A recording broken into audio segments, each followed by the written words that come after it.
CoolMath Games has been an online hub for thousands of games for almost 30 years. In that time, the site itself, along with a good amount of the games, have created major stories across a ton of series. So join me today as we look back at one of the most iconic names that you can find online. Hi everybody, I'm here in my local elementary school computer lab. I'm sure just like me, a lot of you guys were introduced to CoolMath and all those lovable games in a room kinda like this one. And it's a good thing that nobody's in school during the summer because man, oh man, I do not want to have to fight a horde of children and staff to decorate a computer lab with references and visual gags, along with play decade-old video games on a 2-decade-old computer. I'm already not supposed to be here, but word of advice, don't speed at school zones, and if you do, if you feel too many speed bumps, those aren't speed bumps, believe me. When that happened to me last February, that was a rough week. The school system is justifiably a little peeved at me. So when it comes to CoolMath Games, there's actually a few ways to look at this site in general. I'm gonna real quick cover how this site came into existence and then mainly talk about the worlds of games, along with which games specifically need to be mentioned. At the start of the timeline is 1997. Basically during the Jurassic period would be the creation of CoolMath.com. No games, a little sprinkle of cool, but definitely some math. Hence the name, Dumbo. And we know nothing about the founder based on the info we've been told, other than their name's Karen. She's a California community college teacher and part-time graphic artist, hated math until she decided not to, and ignoring that lame-o name-o, Karen's actually a pretty cool person. We also know that Karen likes long walks on the beach, guitars, and cats. She even has some other sites like FinanceFreak.com and CoolMath for Kids. There's even an official math book already. This was an elementary school icon before it was an icon, but none of that matters at the current moment right now that I'm speaking at. This is CoolMath Games, not Tinder. Enough Karen talk. Time to go to the ever-iconic game pre-Civilization Bronze Age. How do I talk about this? So in case you know how stupid talking about all these cool games with math sometimes are, there's a lot of games, over 1,000 to be a little exact, and for the sake of time, I'm trimming the fat along with some meat on accident. I'm sure a few obscure or even decently popular games are gonna be missed by me, but don't you see, loyal viewer, when it comes to talking about things you guys like that I can talk about, it needs to be something that everyone in your neighborhood has more than likely been exposed to some extent. Like your mother. Yet it also needs to be something that I, among many others, might unknowingly have an unexpected passion for, like your mother. Luckily, we have a couple solutions. The main factors I used included the most popular games along with my own bias, because this is my channel, I can pick and choose whichever decade-old Flash games I want, damn it! But there's also the social media accounts. CoolMath has a few notable social media accounts, yet on them are commonly memes and promotional art featuring the characters from some of their most popular games. If this site itself was the heart, then I would consider this the brain, and as far as I'm concerned, these memes are canon to all the respective universes. And if you're a long-time Choop veteran, you might have a tiny Swedish fish of an idea why, what, or how all of them have interacted in a universal canon, but I'll let you know when we get there. A wink, it might be in the title already. I might have changed the title though, so yeah. Even then though, not every game that was popular and on the social medias and etc. was really worth talking about. A good amount of the games I enjoyed have simple stories in the game description, and there may ultimately just not be enough. The Sun for the Vampire, Find the Wizard and Head Back to the Castle, that's the two games. Apple Worm, Portals for a Worm. And I love the ever-iconic game Pre-Civilization Bronze Age as much as the next guy, but what can I say?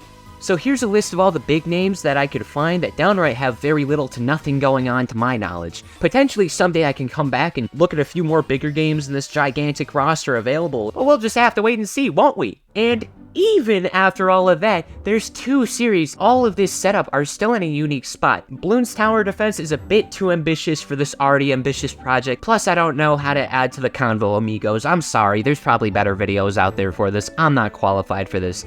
But Poptropica, I think this deserves its own video sooner or later, but what do I know? I'm a cartoon on the internet. If you scream at me enough, that'll be enough for me to talk about it. And finally, now it's time for not a lightning round, but instead a thunder from a few miles away round, where I'll be going through some of the most impactful games that I could find, starting off and going in order of which game was released and added on the site or whichever date Google blesses me with. We'll begin with Lemonade Stand, a game that has a release date of I don't know, Google failed me on the very first game. This is a bad sign. A dog and a cat run a lemonade stand, learn about supply and demand, raise funds for something like human food or health insurance. We don't actually really know. This only made the cut because from my knowledge, this was one of the first, if not the first, true CoolMath game for the eventual thousands that would come. 2007 or something. Duck Life is really simple to understand. So you own this huge farm and you're making tons of money when one day this tornado comes and destroys it all. The only thing that survives is a single duck egg, so you have to train the this duckling into a racing duck and make enough money to rebuild the farm. From here, you train that lovable little feathered friend into becoming the greatest in the world, but not really. In Duck Life 2, there's a crown that only the champion racers get, and it is so pretty, you just go out of your way. That is the entire game. You want to get the crown? And you do.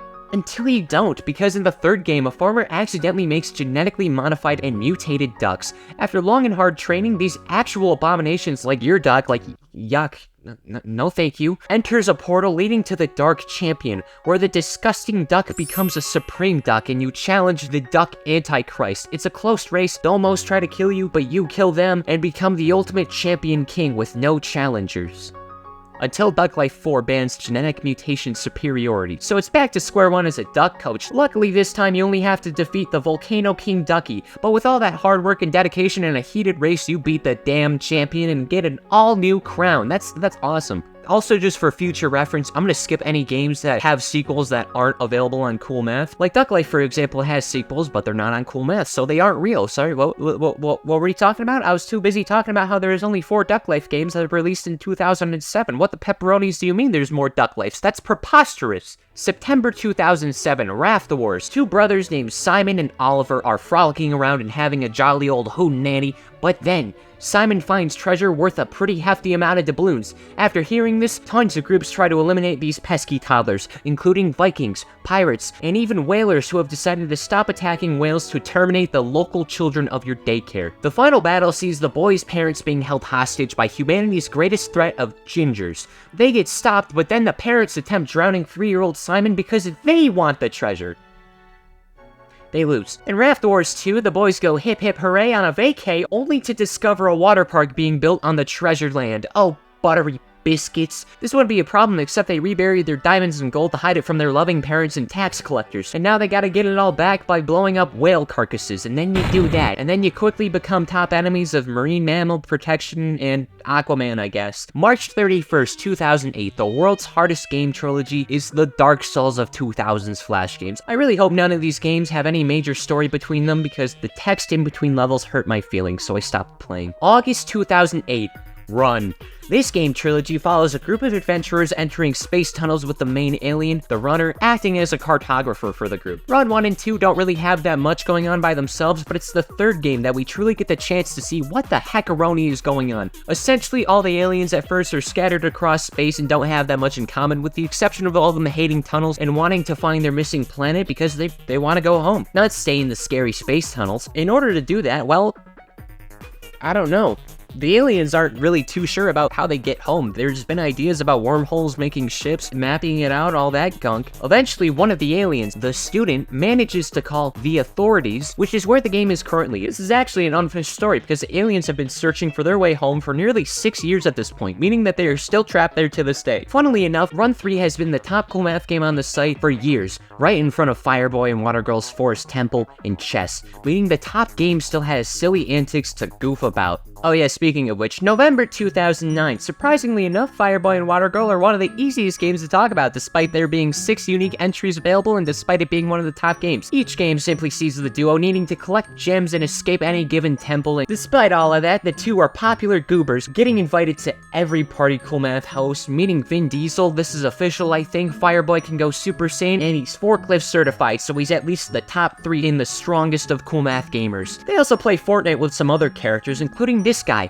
the Beast from Hangman. I don't know when this version of Hangman released, but we're just gonna say it's somewhere between 1978 to right now. A stupid little kiddo is frolicking in the fog until they encounter a beast, i.e. From here, it's basically Hangman until your balloons pop to something like Sitting Bull. Congratulations, you killed a child. And as said before, the child-eating beast hangs out with everyone, so that's probably fine. November 10th, 2010. Snail Bob is a snail who gets totally annihilated by construction and finds a new place to live in about 8 minutes. Snail Bob 2 sees Bob needing to head to his grandpa's birthday, and then you do that. The series goes all the way to Snail Bob 8, but I don't give a hoot. Only the second one was even on CoolMath. I felt like I had to go back to the first one, so yeah, no more Snail Bob forever, stupid Snail Bob, you little salt. The next major game added to the site in 2011 is Papa's Pizzeria.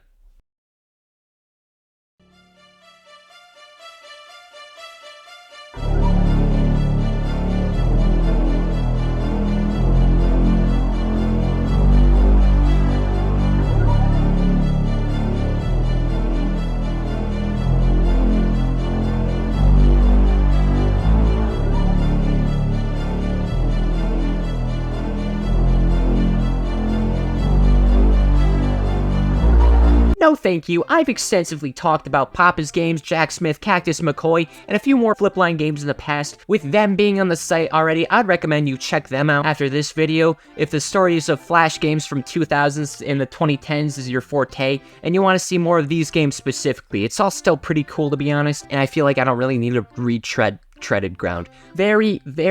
Very brief rundown of Papa Louie's antics, but this thing called the Kingdom of X done went and exploded, scattering in-dimensional travel devices called warp coins everywhere, and for over 16 years, Louie has become a war hero, a top chef, the wealthiest man alive, potentially a money launderer, a priest and/or a wedding officiate, and a dimension hopper for the sake of making very specific niches of fast food. And in my eyes, the thing that makes all of these games and memes connect with each other is the warp coins. We've seen Louie use them for his totally tubular and ever iconic holiday parties, gathering all of his multiversal pals. I really wouldn't be shocked if that's the case here, and neither should you. The entire Flash game universe as a whole is being held by the thread that is Papa Ex Machina. And that's also why Roy floods the streets with his drip, because of a mildly important MacGuffin from a collection of over 15 cooking games across 3 decades where all the characters look like bowling pins. So awesome sauce. Now Papa Louie's reign has taken over at least 3 major branches of moderately cool things. By the way, Flipline, the offer still stands if you wanna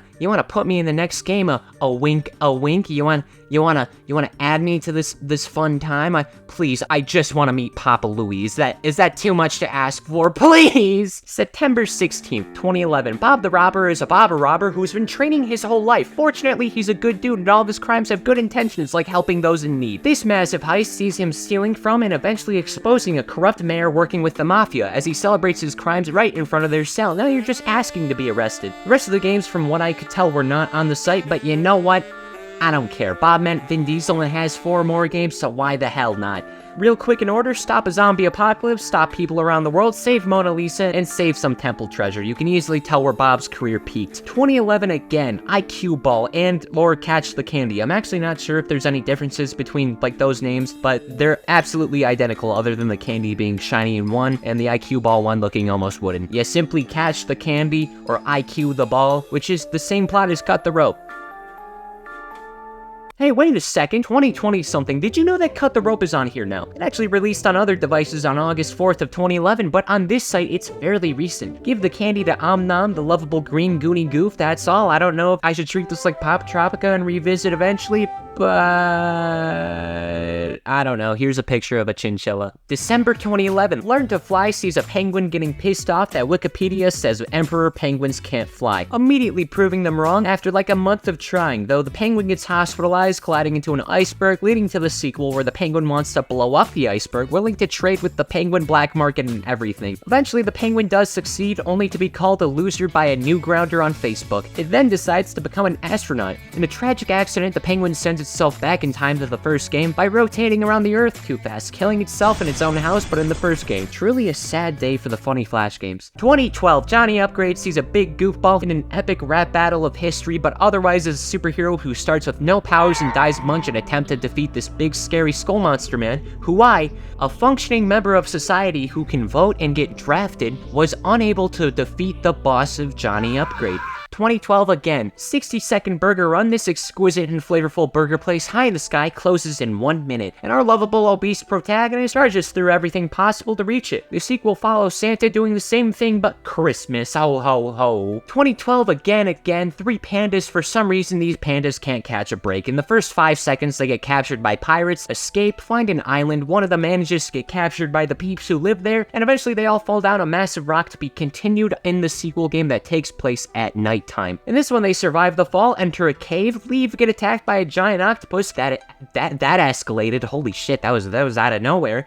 And then they meet a 4th panda. This goes nowhere, and the following day, the poor freaks are captured and brought into Brazil. In this one, they escape a single angry poacher, win the big game, witness a gang fight. This is a worse version of Madagascar 3. Somehow this leads into another game where they ride a dragon and save a fantasy kingdom.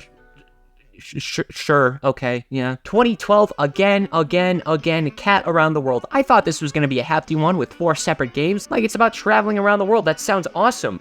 But no, it's about a stupid cat being hungry and just wanting different foods around the world. The sequel games, Europe, Asia, and Africa, are quite literally the same games, and let's be honest, it's kinda stupid that they're called this when the first game was about traveling around the world. I would argue that these games are also around the world. If anyone gave a fraction of a hoot about Cat Around the World 4, Cat Around Africa, I want to push them down the stairs or something. Like, how do you have, like, a genuine memory about this game? 2012, again, I think I could not find a date, it just gives a 2012 vibe. I've never heard of this, but Wheelie is a game series that has 7 separate games available, so buckle up, kiddos. In order: Wheelie gets into a big race, then Wheelie wants hose, Wheelie gets hose, then robbery or something, I couldn't decipher the third game. Fourth sees Wheelie time traveling to get upgrades, then his wife wants a kid. In order to avoid this deep confrontation, our lovable Carb then becomes an astronaut and saves the planet from a meteor. The sixth game has an evil witch from a movie capture Wheelie and save his wife. This one's a dream, it doesn't matter. And the last game has him become a detective and defuse a bomb. The last game is not on CoolMath, but it's about aliens, you know,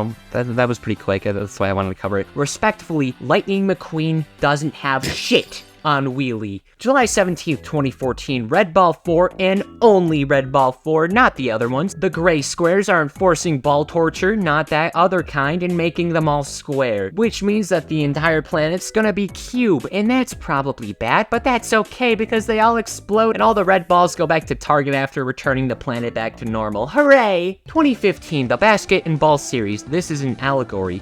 2015 again. Jelly Truck sees a truck trucking along through wacky little adventures. The driver is a capybara. 2016, Moto X3 motorbikes. Every time of the year, just motorbikes. I don't know what to add. 2018, Big Tower, Tiny Square. You are a tiny square, a big square has stolen your beloved pineapple. Climb the big tower and save your pineapple. I read all of that off of the title screen. You fail, by the way. Like you kill the pineapple to lava, and then the big square's lava-proof, so congratulations, idiot. Literally the most tragic character in fiction. That actually is quite sad. The sequel follows a different big tower and tiny square and pineapple. The exact same goddamn events play through. In fact, this plot formula happens in all of the games. Ice Tower, Neon Tower, Flappy Tower, they happen in different ways, but it's more or less the same. 2019, dude, I don't even really know anymore. Help Crossbar Kevin crossbar in soccer in order to satisfy his emotionally abusive father. You could tell he was a shitty father when he named his kid Kevin. August 6, 2020, there is no game. There is no game, so there is no plot, there is nothing to talk about. All of these games are part of the magic of CoolMath, going around and picking games that look neat and discovering a new favorite behind every corner, having a free and easily accessible way to access so many good experiences without a problem. All of these games became popular for a reason, and even if they don't have a story, some of my top games don't really have that much going on other than a good time. Dig to China is this fun mining game where you constantly upgrade gear. This was one of my longtime go-to games growing up. Tiny Fishing was simple but satisfying. A new recent game that I found during this search and quickly became a fan of. Super Rhino Turtle, Hat TV, Yin and Yang, Swing Monkey, Amidst the Sky, all these new platforming adventures were short and sweet. Torturing my lovable little Pooh and Pooh. Bear on a Scooter. Do I need to say more? It's a bear on a scooter. Block the Pig. I don't really like Block the Pig, if I'm being honest. It's been said to death, but the loss of Adobe Flash in 2019 really does suck. All these games are still available right now, and honestly, some of these games deserve much more attention. The site has actually stayed up by altering the programming gunk, I don't know what it's called, to eventually bring every game back. I'm glad CoolMath is slowly but surely rebuilding all these previous games lost because of the Flash change, and still surviving after all this time. This feels like one of the last bastions of the classic interweb. Though here we are at our last major point in the timeline. CoolMath Games, the game, released in 2023. In this point-and-click adventure, you work at the official CoolMath office with all the CoolMath pals, even that little hobgoblin that runs all the social media accounts. Look at him right there. I know you, you lovable scamp. You join the team as another new game is about to be released, but shit gets bananas and the game forgets to exist, oh diddly darn it. From here, you go on some missions to recover aspects for the perfect new game. Everything here is a celebration of the site, and this little corner of online games as a whole. A ton of the other games are at least referenced here, and it's all just, splendid, scrumptious, nutritious. Even Blockstores is here. This is me acknowledging Blockstores available on internet website CoolMath Games because it is in fact a game that is popular and full of reds and oranges and grays and squares and rectangles. I love Blockstores. But that's that. All of CoolMath is at least kinda cool. Sorry if I missed some heavy hitters. A lot of these games were from my own experience throughout the years, with some more recent games I thought were pretty neat. And you know where to find them all too. That's what the video is called. It's not called The Bizarre Lore of Baskin Robbins. It isn't. You're stupid. And to the cool people behind CoolMath Games, the game, and CoolMath Games, not as a CoolMath game, but as a regular game in the game of life, good job, guys. Keep it up. And if you could bring back Pixel Quest, that was my favorite game. Also, Burrito Bison. I don't even remember Burrito Bison, I just liked its name. That would be great. Thank you. Also, I went through every video on your official YouTube channel, which is a nice way to get some information about a ton of these games, though I want to let everyone watching know this terrible atrocity they committed to the channel. See, some of the earliest videos posted about 3 years ago were following some challenges on the top games called the 12 Days of CoolMath. But embarrassingly and humiliating though, days 9 and 10 are both titled Day 9. So, yeah, sorry CoolMath, have fun losing all your fans to that blunder. And now, for sure, I'm super duper done. Not every fact was 100% accurate, and I broke my desk playing the final boss of Johnny Upgrade. It's been a decade, it was and still is a bad boss, by the way. I don't mind though. This video was meant to be a celebration. I'm a bit late, but this is my 100k special, by the way, and breaking character, I want to say thank you for enduring my silly antics for this long. These are always fun to do. I want to keep rambling until I can't ramble anymore. I still want to make a Space Chimps video, so subscribe for that. I really do want to make a Space Chimps video, please. But I really do mean this. All this stuff is pretty dang neato. And, yeah. Yeah, that's it, yeah. Oh yeah, I'm gonna plug now. If you want to see more of me, I'm on Twitter, and Instagram, and Discord, and TikTok, and Miiverse, or at least I was, and Gmail, not on Facebook though, and PlayStation Online, and Nintendo Switch Online, and Twitter again, and Instagram again, and Steam, and Animal Jam, and Webkins, and I should probably get a Fortnite creator code. Oh, and I'm not doing a funny ending today. I should get a freebie. Here comes the end card and outro music. Alright, 3, 2, 1, bye-bye.